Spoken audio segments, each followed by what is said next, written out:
Ice does not forgive mistakes. At 75 degrees north, steel behaves differently. Electronics hesitate and human reaction time shrinks to seconds. In the gray Arctic dawn, the sea around Greenland looked empty. No enemy ships, no missile plumes, no warning. Then the alarm screamed. Screens across the USS Gerald R. Ford went black at once, blinking back to life in red error codes. Satellite links vanished. Link 16 went silent. The most powerful aircraft carrier ever built suddenly felt blind and alone, drifting in a frozen ocean where every shadow could be lethal. This moment did not come from nowhere. It was the climax of a quiet confrontation unfolding far from public view centered on Operation Arctic Sentinel. The mission was straightforward on paper: ensure access through the Greenland, Iceland, UK gap, protect NATO's early warning infrastructure, and signal that the Arctic remains an international space, not a closed Russian sphere. Under President Donald Trump's second-term administration in 2025, Washington had elevated Arctic security to a strategic priority, tying radar stations, undersea cables, and freedom of navigation directly to US credibility. Russia read the move differently. To Moscow, Arctic Sentinel looked like encirclement. According to reporting from Reuters and Defense News, Russian planners viewed US naval operations near Greenland as an attempt to peer into the Northern Fleet's most sensitive zones, its ballistic missile bastions, and nuclear deterrent infrastructure. What followed was not a conventional challenge, but something more dangerous: a test of systems, nerves, and red lines. As the carrier strike group pushed north, Pentagon satellites detected unusual activity on the Kola Peninsula. Massive electronic warfare arrays, Murmansk-class systems, came online in patterns analysts had never seen before. BBC and Janes would later describe it as an electronic wall designed not merely to jam, but to reshape the battle space itself. When the fleet crossed into the contested zone, the trap closed. Active radar returns multiplied into thousands of false targets. GPS drifted, then failed. Communications collapsed into white noise. The Arctic sky became a mirror, bending signals back toward the sea, flooding American combat systems with ghosts. This was not an attack meant to sink ships yet. It was an attack meant to isolate, confuse, and force a choice under pressure. And then came the heat signature. 40 kilometers out, slicing through fog at hypersonic speed. 14 seconds to impact. In that instant, the balance of Arctic power, American prestige, and global deterrence hung on whether the US Navy still had answers left when its eyes were taken away. What unfolded next revealed the real architecture of Russia's Arctic strategy. This was not brute force, it was orchestration. From the Kola Peninsula, ground-based laser systems surged to life, their beams lancing upward to blind US optical reconnaissance satellites passing overhead. Almost simultaneously, Murmansk electronic warfare arrays, some mounted on mobile platforms, others concealed on drifting ice, began flooding the ionosphere with energy. The Arctic atmosphere, already unstable from geomagnetic activity, became a weapon itself.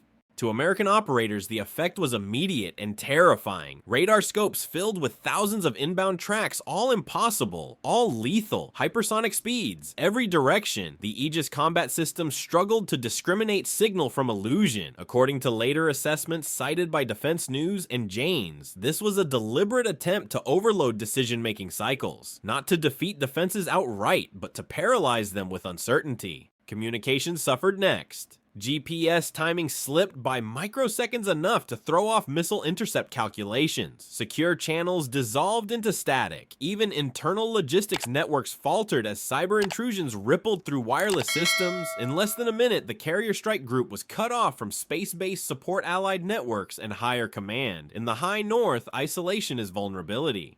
Russia's intent was layered. Reuters reporting later noted that the electronic wall coincided with a concealed Northern Fleet exercise likely involving strategic forces. By blinding NATO sensors near Greenland, Moscow gained a temporary shadow under which it could maneuver nuclear-capable assets without detection. The message was unmistakable. The Arctic is not just geography, it is deterrence terrain. For the sailors aboard the Ford, and its escort strategy collapsed into seconds and procedures. Without reliable radar point defense systems lost coherence. Phalanx cannons designed for last-ditch missile defense were nearly useless against a target that could not be cleanly tracked. The carrier $13 billion of steel aircraft and lives became a symbol of modern power stripped to fundamentals. Yet this was not chaos. It was a controlled demonstration. Al Jazeera analysts would later describe it as gray zone escalation at hypersonic speed. Russia stopped short of an undeniable act of war, but pushed every system to its edge. The question hanging in the frozen air was not whether Moscow could strike, but whether Washington would panic. Under President Trump's 2025 security doctrine, restraint and dominance were meant to coexist. Freedom of navigation had to be enforced without stumbling into nuclear escalation. The electronic wall tested that balance brutally. It forced American commanders to act locally without guidance, while knowing that every move would be studied in Moscow, Beijing, Tehran, and beyond. The Arctic had become a proving ground, not for ships or missiles alone, but for decision-making under total sensory denial. And as the fleet fought to sea again, the confrontation edged closer to a phase where miscalculation, not intent, could decide history. Adaptation, not firepower, became the difference between survival and catastrophe. With sensors blinded and communications fractured, the US response shifted from centralized control to instinctive execution. Carrier commanders authorized immediate emissions control changes and launched electronic warfare aircraft into a sky that no longer belonged to anyone. The Arctic night swallowed them whole as engines roared off the deck, flying low, fast, and silent. These aircraft were not hunting ships or missiles, they were hunting signals. Passive receivers strained to isolate the source of the electronic storm, sifting through the chaos for patterns that betrayed human design. Within moments, the fog of deception began to thin. What looked like omnipresent Russian power resolved into finite nodes, transmitters clustered far from land, hidden among ice floes and drifting platforms. The wall was real, but it was not invincible. Missiles streaked north, guided not by radar, but by emissions themselves. When they struck, the effect was immediate and violent. Entire sectors of the electronic haze collapsed. Thousands of phantom targets vanished from American displays, replaced by a clean, terrifying reality. The US fleet could see again, but now it was exposed. Russia's second layer triggered instantly. Fighters that had remained invisible on passive sensors surged forward, exploiting the brief window when American aircraft were focused elsewhere. Long-range air-to-air missiles arced through the upper atmosphere, aimed not at fighters, but at command and control platforms, the airborne nervous system of the fleet. This was a decapitation attempt, precise and calculated. In response, US stealth fighters and unmanned systems flooded the battle space, their coordination stretched to the edge by electronic interference. Data links flickered, identification systems hesitated. For seconds that felt like hours, friendly aircraft risked becoming targets themselves. Only rapid isolation procedures and human judgment prevented catastrophe. Machines faltered, pilots did not. Below the surface, the ocean turned hostile. Unmanned surface craft emerged from fog and wave troughs, barely visible, exploiting the Arctic's cluttered radar environment. Directed energy weapons, symbols of future warfare, fired into mist and ice crystals, their power scattered by physics no algorithm could override. Old rules returned with a vengeance. Guns spoke again. Explosions echoed across steel decks, slick with freezing spray. This escalation was not accidental. It was choreography. Each Russian move was designed to provoke an American response that revealed something frequencies, tactics, reaction times. Each American counter exposed restraint as well as resolve. The encounter became a live experiment in modern naval warfare, observed silently by satellites, once vision returned, and later dissected by analysts at Reuters, DW, and Janes. What mattered most was what did not happen. No order came to strike Russian territory. No nuclear forces were raised to visible alert. Both sides advanced to the brink, then maneuvered along it. The Arctic absorbed the violence, but the world absorbed the lesson. Dominance now depends less on who shoots first, and more on who adapts fastest when the screen goes dark. What happened off Greenland did not stay in the Arctic. Strategists around the world recognized the pattern immediately. This was not an isolated naval clash. It was part of a broader shift in how power is contested in the 21st century. The tactics on display, electronic paralysis, deception, deniability, and speed, echoed battlefields thousands of miles apart. In Ukraine, similar methods have already reshaped warfare. Russian and Ukrainian forces routinely blind each other's drones, jam GPS, guided artillery, and flood sensors with false targets before strikes. Reuters and BBC reporting from the Donbass has repeatedly shown that whoever controls the electromagnetic spectrum controls tempo, even when outgunned in traditional terms. The Arctic encounter scaled that logic upward from trenches to carrier strike groups. The parallels extend further south. In the Middle East, Israel and Iran have spent years probing each other through cyber operations, electronic warfare, and indirect strikes designed to remain below the threshold of open war. Al Jazeera and The Guardian have documented how both sides test air defense's satellite links and command networks without triggering all-out retaliation. Like the Arctic standoff, the objective is not immediate victory, but information how fast the opponent reacts, what fails first, and where escalation lines truly lie. Across the Pacific, US-China competition has followed the same trajectory. Chinese naval exercises around Taiwan increasingly emphasize sensor denial, satellite disruption, and coordinated pressure rather than decisive kinetic blows. Defense news analysts have noted that future conflicts may begin not with explosions, but with silent screens going dark, data streams freezing commanders forced to act blind. Greenland was a rehearsal for that future. The common thread is gray zone warfare actions aggressive enough to alter realities on the ground, yet ambiguous enough to complicate response. In this space, prestige matters as much as territory. When a US carrier is temporarily blinded, it is not just a tactical risk, it is a strategic signal watched by allies and adversaries alike. Can American power still function when its technological advantages are challenged? Can freedom of navigation be enforced without constant escalation? Under President Trump's 2025 posture, Washington has emphasized visible strength paired with selective restraint. The Arctic clash tested that formula in real time. By restoring control without crossing nuclear thresholds, the United States reinforced deterrence while avoiding catastrophe. But the margin was thin. A single misread signal, a delayed reaction, or an automated system behaving unexpectedly could have rewritten the outcome. Globally, militaries are drawing the same conclusion. The next wars will be fought as much in algorithms, frequencies, and decision loops as in airspace or at sea. Greenland was not a warning shot. It was a mirror reflecting a world where power is measured by resilience under disruption, and where the line between peace and war is thinner than the Arctic ice.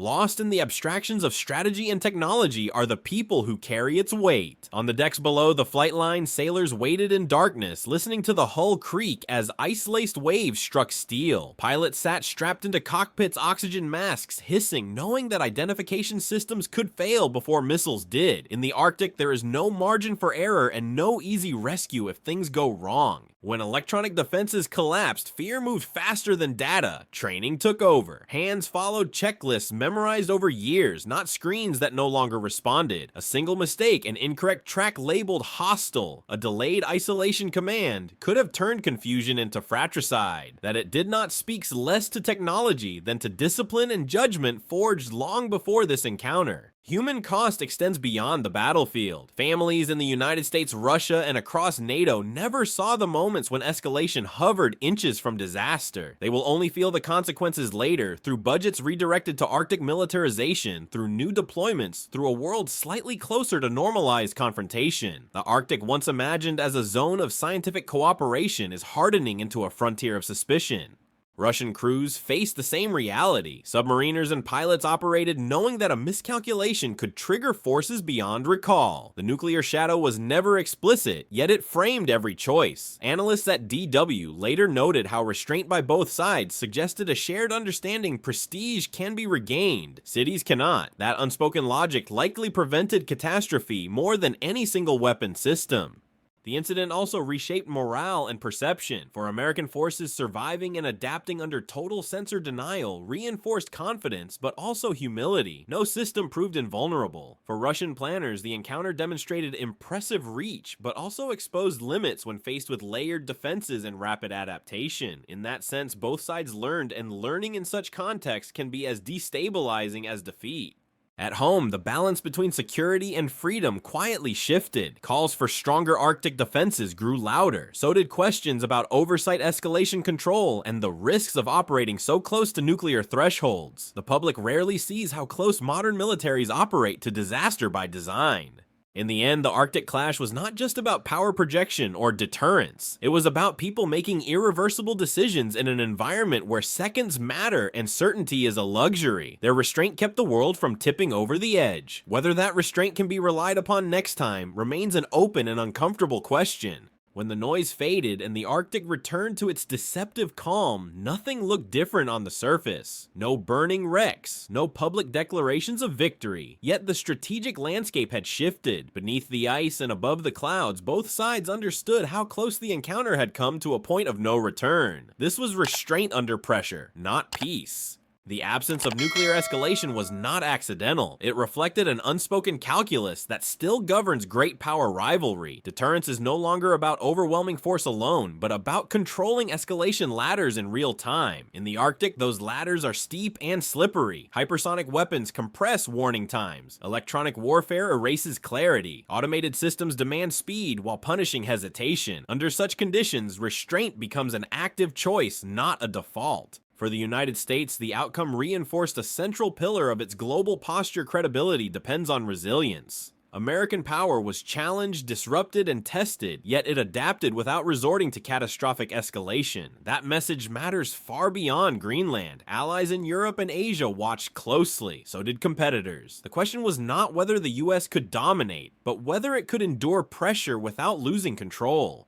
For Russia, the encounter delivered mixed signals. Moscow demonstrated the ability to contest NATO operations in the high north and temporarily deny access to critical zones. At the same time, it exposed the risks of escalation spirals that could rapidly escape political control. Prestige gained through brinkmanship can evaporate just as quickly if miscalculation leads to disaster.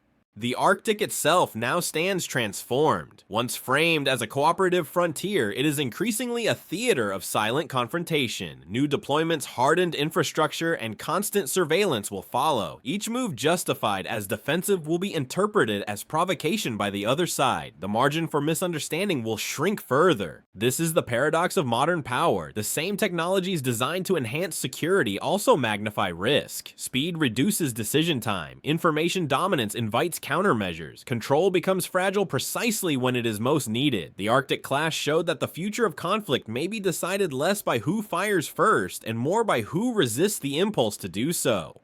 The final question lingers unanswered. In a world where seconds separate restraint from catastrophe, can great powers continue to balance strength with self-control? Or was this Arctic standoff merely a warning one that will be ignored until the next crisis leaves no room to pull back? The Arctic confrontation near Greenland revealed a new reality of great power rivalry. In 2025, wars may now begin in silence rather than fire. What unfolded was not a traditional naval battle, but a layered contest of perception, speed, and restraint. Russia demonstrated its ability to temporarily blind and isolate one of America's most powerful symbols of global reach, turning the electromagnetic spectrum into a battlefield. The United States under President Donald Trump responded not with escalation, but with adaptation, recovering control, while deliberately avoiding a step that could trigger nuclear consequences. This encounter mirrored conflicts elsewhere in Ukraine's drone-saturated skies, in Israel-Iran shadow warfare, and in the tense US-China standoff across the Pacific. Everywhere power is tested through disruption rather than destruction. Technology compresses decision time, while human judgment remains the final safeguard against catastrophe. Most importantly, the Arctic clash exposed the fragility of deterrence in an age of hypersonic speed and electronic deception. Both sides walked away claiming resolve, yet neither achieved dominance. What endured was uncertainty and a reminder that prestige, security, and freedom now balance on seconds and restraint. The question facing the world is stark. If the next confrontation leaves even less room for control, will restraint still prevail, or will the silence finally break?